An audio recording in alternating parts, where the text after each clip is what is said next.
அன்பார்ந்தவர்களே, நாம் எப்பொழுதும் நல்லவற்றை பிறரிடமிருந்து கற்றுக்கொண்டே இருக்க வேண்டும். பிறரிடமிருந்து நல்லவற்றை கற்றுக்கொள்ளுகிற போது நம்முடைய வாழ்க்கை நல்ல வாழ்க்கையாக மாறும். எத்தகைய உயர்ந்த நிலையில் இருந்தாலும் நாம் நல்லவற்றை கற்றுக்கொள்ளுகிற போது நாம் நல்ல பண்புகளோடு சிறந்து வாழ முடியும். அமெரிக்க ஜனாதிபதியாக இருந்த ஆபிரகாம் லிங்கன் ஏழ்மை நிலையிலிருந்து தன் சொந்த முயற்சியால் வாழ்வில் ஏற்றம் பெற்றவர்.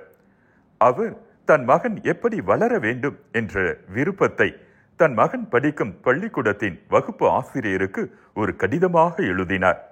அந்த கடிதம் மிகவும் புகழ்பெற்றது.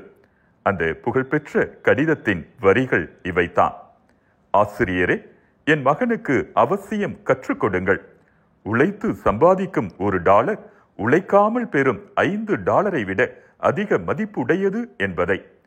பொறாமை குணம் அவனை பற்றி விடாமலும் அச்சம் அவனை அணுகிவிடாமலும் பார்த்து கொள்ளுங்கள். தோல்வியை ஏற்றுக்கொள்ளவும் வெற்றியை அனுபவிக்கவும் கற்றுக் கொடுங்கள். புத்தகங்கள் என்ற அற்புத உலகத்தின் வாசல்களை அவனுக்கு திறந்து காட்டுங்கள். ஏமாற்றுவதை விடவும் தோல்வி அடைவது எவ்வளவோ மேலானது என்பதை அவன் புரிந்து கொள்ள செய்யுங்கள். நம்பிக்கையை எந்த சூழ்நிலையிலும் இழக்காமல் சுயமாக செயல்படும் தைரியத்தை கற்றுக் கொடுங்கள். அனைத்து மனிதர்களின் குரல்களையும் அவன் செவி கேட்கட்டும். எனினும் உண்மை என்னும் சல்லடையில் வடிகட்டி நல்லவர்களை மட்டும் பிரித்து எடுக்க அவன் தெரிந்து கொள்ளட்டும். தனது இதயத்திற்கும் தனது ஆன்மாவிற்கும் விலை பேசுபவர்களை அவன் ஒருபோதும் அனுமதிக்காமல் இருக்க வேண்டும்.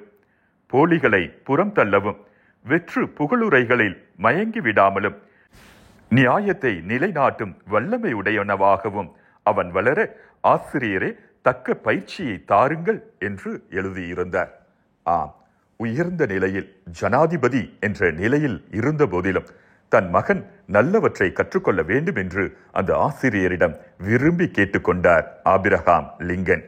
நாமும் எந்த நிலைக்கு சென்றாலும் நல்லவற்றை எப்பொழுதும் கற்றுக்கொண்டே இருப்போம். வாழ்வில் அர்த்தம் பெறுவோம்.